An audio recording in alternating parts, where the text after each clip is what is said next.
Olá, meu nome é Luiz Vaclav Malicheski, sou mestrando do mestrado profissional em Educação Física, ProF, vinculado à Unijuí.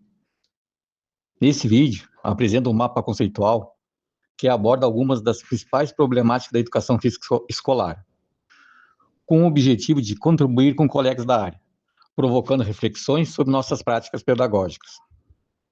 Quero também deixar aqui o meu agradecimento especial ao professor Fernando Jaime Gonçalves, cujos ensinamentos têm sido fundamentais na minha formação e que, com certeza, me tornaram um profissional melhor. Convido vocês agora a refletir comigo sobre os desafios que enfrentamos na educação física escolar e como podemos superá-los. O abandono do trabalho docente. Nós não estamos falando apenas da falta de faltar ao trabalho, mas de negligenciar a função pedagógica. Quando o professor deixa de planejar, de propor experiências significativas e de acompanhar o desenvolvimento dos alunos, ele está abrindo mão de seu papel como mediador do conhecimento. Isso enfraquece a importância da nossa disciplina e prejudica o processo de aprendizagem. O que é o rola-bola, né? O rola-bola é um termo conhecido entre os profissionais da educação física. Ele se refere àquela aula em que o professor apenas entrega uma bola e deixa os alunos jogarem livremente, sem orientação, sem objetivos pedagógicos definidos e sem nenhuma intervenção crítica. É como se a aula acontecesse por conta própria. Nesse caso, o professor ele se ausenta do seu papel de educador e a educação física se resume apenas aos alunos a gastarem energia. O rola-bola também, às vezes, vem muito disfarçado da prática tradicional. A prática tradicional na educação física, onde as aulas são centradas apenas nas repetições dos esportes, sem adaptação, sem reflexão e sem considerar as realidades de cada aluno. Também são formas de manter uma estrutura que exclui, ao invés de incluir. Essa prática tradicional, ela favorece apenas alunos que já têm habilidades esportivas e desmotiva e exclui os demais. A educação física, nesse modelo, nessa prática, deixa de ser um espaço de aprendizado e se transforma em um palco de competição e exclusão. Infelizmente, a prática da cultura tradicional e da educação física na escola, da cultura escolar, ela faz com que já esteja enraizada o rola-bola nas aulas, né?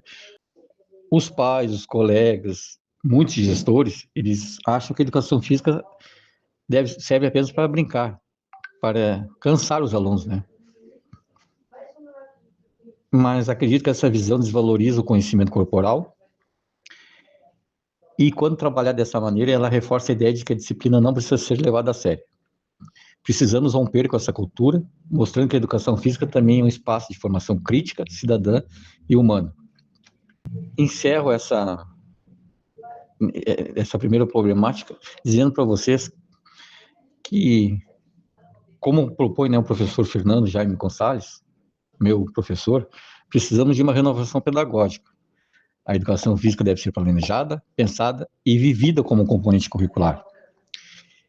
Isso significa ampliar os conteúdos, incluir práticas corporais variadas, respeitar a diferença e promover a participação de todos. Significa também que devemos, sim, assumir o papel docente com responsabilidade e compromisso educativo. Deixo uma questão aqui para você sobre esse tópico. Você está conseguindo romper com rola-bola? Tem buscado renovar suas aulas? E conversa sobre a realidade dos alunos? Vamos abordar agora a problemática sobre a relação entre teoria e prática, né? O ensinar a fazer e o que significa ensinar sobre o fazer, né? O ensinar a fazer, tradicionalmente, a educação física na escola, ela sempre esteve muito focada no ensinar o movimento, a executar o movimento da maneira correta, né? É o ensino baseado na repetição, na execução correta de cada movimento. Por exemplo, os fundamentos do voleibol, né? Esse tipo de ensino, ele é importante sim, mas não é suficiente quando pensamos na educação física de maneira globalizada, em que devemos formar sujeitos críticos e conscientes. Ensinar sobre o fazer é ir além de ensinar a técnica, né? É propor que os alunos reflitam sobre o que eles estão fazendo. Por que esse movimento existe? Quem criou essa prática? Como ela se transformou ao longo do tempo? Que valores e significados ela carrega? Essa abordagem permite que o aluno compreenda o contexto cultural, histórico e social da prática corporal. Essa abordagem ela dá sentido ao movimento.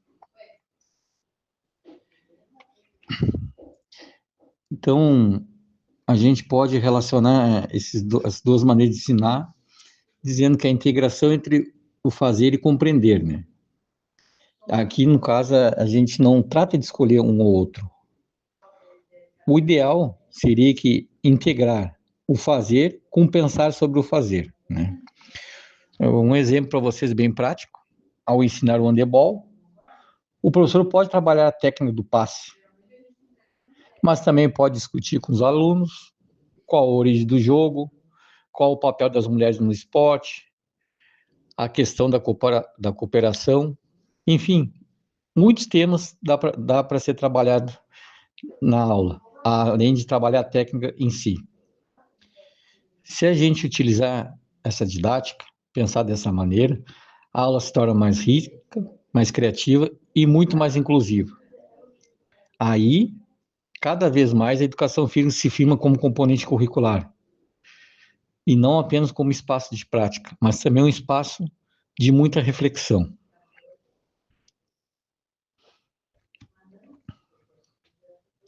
Mas para que isso aconteça, né, nós, professores, devemos assumir nosso papel com responsabilidade.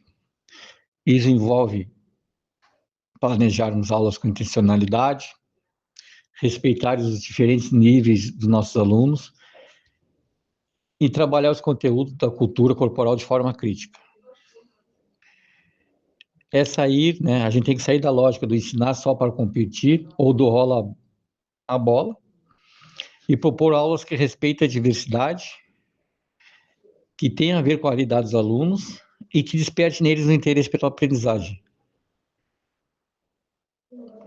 A gente deve, então, ensinar com o corpo, pelo corpo, mas também sobre o corpo e o seu lugar no mundo.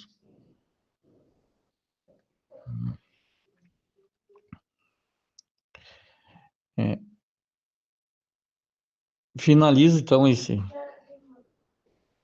essa problemática afirmando, né, que ensinar educação física vai muito além de treinar movimentos e ensinar fundamentos.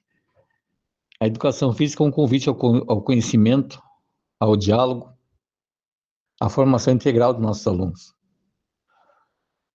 Quando unimos o ensinar a fazer com o ensinar sobre o fazer, aí sim, a gente consegue construir uma prática mais humana, consciente e transformadora. Se conseguirmos fazer isso,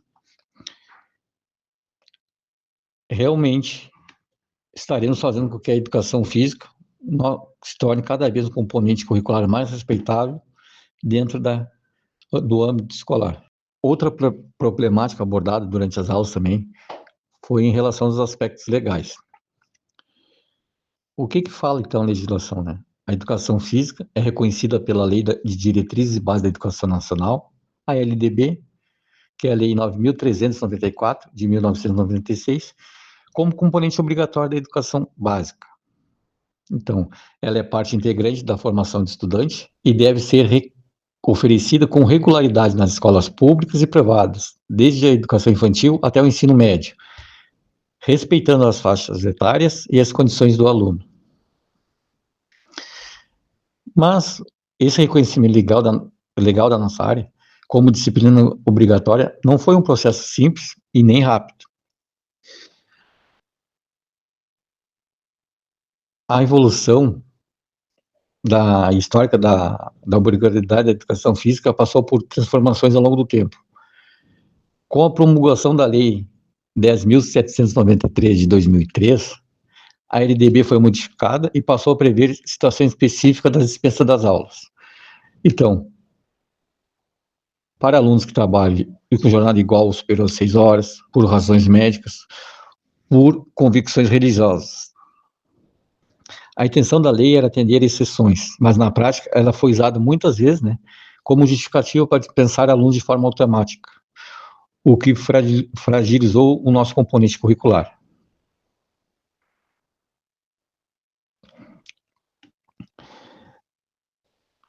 Então, falando um pouco sobre a oferta e a dispensa, né? Vamos dizer, entre o direito e como foi usada a lei.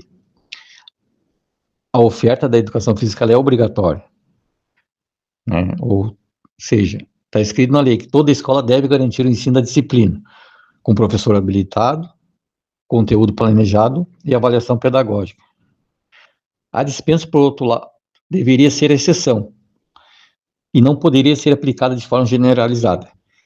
Infelizmente, muitas escolas, por falta de informação ou de estrutura, tratam a educação física como opcional, o que vai na contramão da legislação e dos princípios da BNCC.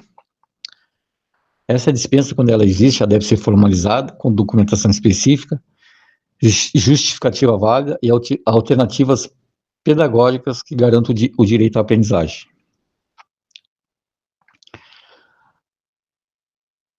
A obrigatoriedade legal precisa estar acompanhada de um compromisso pedagógico real. Isso significa integrar a educação física ao projeto político-pedagógico da escola, com objetivos claros, metodologias inclusivas e avaliações coerentes com os princípios da disciplina. A educação física não pode e não deve mais ser vista como atividade física para suar ou como aulas recreativas, mas como um espaço de conhecimento, de reflexão e de formação cidadã, por meio da cultura corporal, que são os jogos, os esportes, as danças, as lutas e a ginástica. Então, encerro essa problemática dizendo para vocês que eu acho que a legislação evoluiu e reconheceu a importância da educação física, mas a prática em si carrega, vamos dizer, traços de desvalorização e exclusão. Cabe a nós, profissionais da área, resgatar o sentido pedagógico da disciplina, combater interpretações equivocadas da lei e garantir que nenhum aluno fique de fora das experiências corporais e dos conhecimentos que temos a oferecer. A educação física é um direito do estudante e um dever do estabelecimento escolar. Cumprir a lei é o mínimo. Transformar a prática, esse é o nosso grande desafio. Na quarta semana da disciplina, né, o tema era indisciplina e afastamento dos estudantes. Eu optei por colocar no meu mapa conceitual o afastamento e a inclusão. Por quê? Porque na minha rotina profissional, na minha rotina, não existe muitos casos de disciplina. Eu trabalho em escolas do interior, municípios pequenos, e são disciplinas leves que não achei por bem não abordar agora, né? Então, o afastamento e a autoexclusão, por que eu escolhi isso? Eu percebo que muitos alunos se afastam das aulas ou se autoexcluem por não se sentirem confortáveis, né? Ou não se acharem habilidosos o suficiente para as práticas propostas. A gente percebe, então, de que isso é sinal de que o ambiente não está acolhendo, né, todos os alunos e nem respeitando as suas individualidades. A gente percebe que os alunos mais habilidosos, muitas vezes, principalmente no ensino médio, dominam as atividades e que, se não tivermos uma mediação adequada, a gente contribui para que os alunos se sintam excluídos, né? Isso reforça a divisão e afastamento e mina, né, o espírito de inclusão e de cooperação. Então, é fundamental que nós, professores, criemos estratégias para integrar todos, valorizando o potencial de cada um e estimulando o respeito mútuo, né? Eu acredito que a educação física ela deve promover a inclusão real, não apenas formal. E quando eu falo em promover a inclusão é quando a gente respeita a individualidade. Quando a gente reconhece que cada aluno tem um ritmo, tem uma habilidade e tem interesse próprio. As práticas, então, elas devem ser diversificadas, devem oferecer opções que acolhem todas as formas de participação dos alunos. Quando a gente consegue isso, a gente está construindo um espaço de participação. E quando a gente construi um espaço de participação, ocorre a verdadeira integração, que se dá quando a aula é um espaço onde o aluno consegue se expressar, aprender e conviver com as diferenças. Mas isso não é fácil, demanda planejamento e rupturas de muitas coisas que a gente aprendeu até mesmo na nossa própria graduação, né? Então, encerrando essa problemática, eu acho que o afastamento e a indisciplina são sinais para repensar nossa prática e torná-la mais inclusiva e acolhedora. Ao respeitar as individualidades, integrar os alunos de forma efetiva, garantindo não só a presença física, mas o envolvimento e o aprendizado do aluno como um todo. E aí sim, a educação física começa a ser um ambiente de convivência e crescimento. Vamos agora então abordar a problemática, né, sobre a dificuldade do ensino de esportes na educação física. Vamos começar falando sobre o quarteto fantástico, que acredito que a grande maioria dos professores usou por muitos anos como base para as aulas de educação física, né? O handebol, o basquete, o futebol e o voleibol. Né? Agora eu vou focar bem ao que os professores falaram nos textos, aos autores falaram no texto, para que a gente possa tentar entender. O Barroso, né, ele levanta ali ele tem uma inquietação muito grande, que ele acha que a educação física é centrada no desempenho físico, e que isso favorece apenas vamos dizer, um grupo mínimo de alunos, né, aqueles que têm a habilidade natural, que são mais habilidosos, são mais rápidos, mais fortes, têm mais coordenação, e já vem com alguma experiência prévia de fora da escola, como participar de escolinhas, competições e assim por diante. E esses alunos, eles acabam recebendo mais atenção, eles se tornam protagonistas das aulas, né? Ditam o ritmo da aula e fazem com que os outros comecem a se sentir deslocados e desmotivados. E, ao mesmo tempo que eles se sentem deslocados e desmotivados, eles vão se afastando. E aí a gente vê, assim, que um ponto que preocupa bastante, eu já falei quando nós abordamos as outras problemáticas, é a falta da formação continuada para os professores, né? Porque muitas vezes o professor, ele tem dificuldade de planejar uma aula com foco inclusivo, e não por culpa dele, porque ele foi ensinado na sua graduação a trabalhar como um professor sendo um treinador e o aluno sendo atleta, né? E se a gente não tiver essa formação continuada, a tendência é que vai se replicando o modelo competitivo, né? Que cada vez mais exclui os alunos. Ali na leitura, na esporte, na educação física escolar, um conteúdo com potencial emancipador, ela reforça que a gente tendo intencionalidade pedagógica, o esporte passa a ser muito mais do que competição.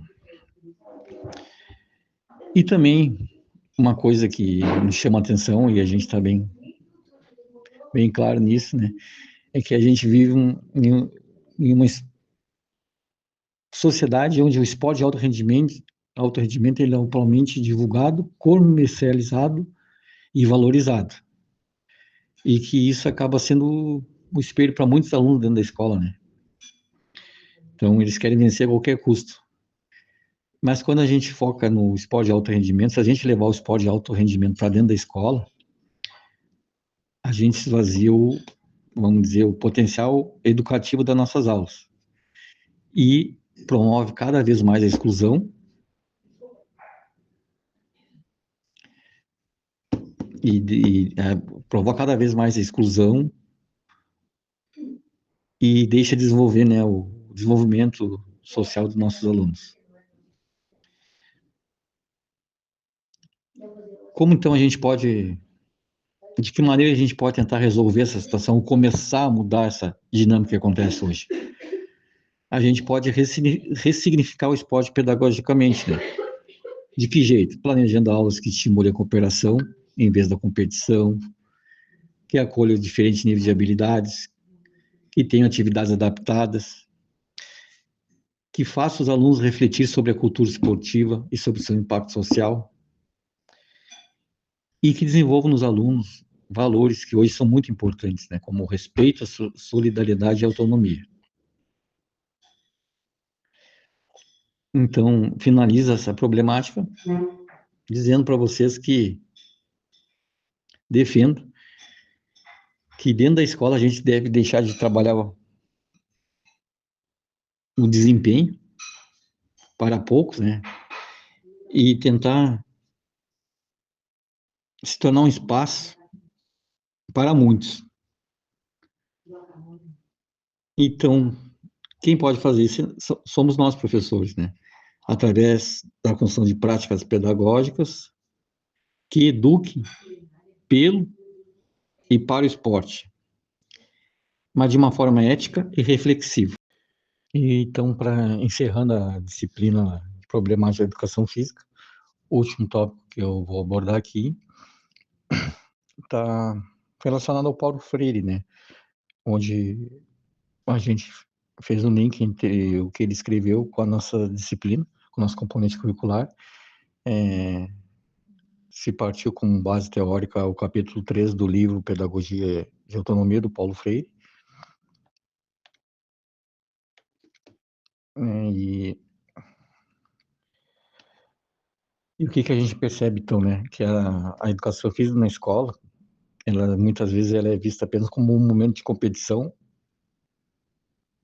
ou de avaliação técnica, né? Quem dá o melhor saque, quem chuta melhor, quem corre mais rápido, e que isso geralmente gera exclusão, ansiedade e desmotiva muito os nossos alunos, que não se sentem acolhidos e muito menos protagonistas da sua aprendizagem. E isso, infelizmente, ainda é muito comum. Essa realidade acontece muito ainda nas escolas. E essa realidade, ela reflete uma coisa que Paulo Freire denominou de educação bancária, quando o professor apenas deposita o conhecimento e o aluno recebe, né, sem participar, sem dialogar. Então, para o Paulo Freire, a prática da liberdade na educação acontece quando o aluno é ativo, né? Ele é capaz de pensar, ele constrói, junto com o professor, seu próprio conhecimento.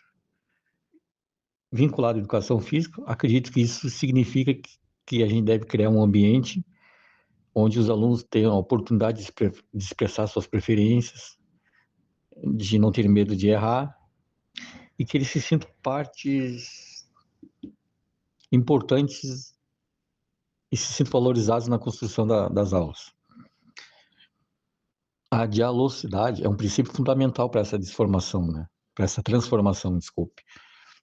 Não é o professor, né, ensinando sozinho, falando sozinho, mas é quando tem um diálogo verdadeiro e sincero entre o professor e o aluno, onde, de certa maneira, todos aprendem e escutam juntos. No caso, na educação física, isso significa perguntar para os alunos o que eles gostam de fazer, né? Que atividade física eles gostam de praticar, quais são suas dificuldades, o porquê eles não gostam de fazer determinada atividade. Mas uma palavra-chave para isso tudo, eu acredito que é conscientização. Quando os alunos passam a perceber a importância do que estão aprendendo, que a gente vincula lá atrás no o ensinar sobre o fazer, né? E eles começam a entender suas próprias limitações e também as potencialidades que eles têm, eles se tornam mais autônomos e também mais motivados. E quando isso acontece, o aluno tem uma transformação real, né? Não só ali dentro da escola, mas também na forma como ele vê o corpo e como ele convive na sociedade. Então, encerro dizendo que, mais uma vez, que a educação física ela pode e principalmente deve ser um espaço de inclusão, onde a participação de todos, o esforço de todos, o esforço coletivo, vale mais do que a perfeição da técnica, o aprimoramento da técnica, né? O professor tem que deixar de ser treinador e os alunos não podem ser vistos como atletas. Então, convido vocês, professores, para que possamos juntos construir um ambiente onde nossos alunos cada vez mais se sintam integrados, respeitados e capazes de aprender.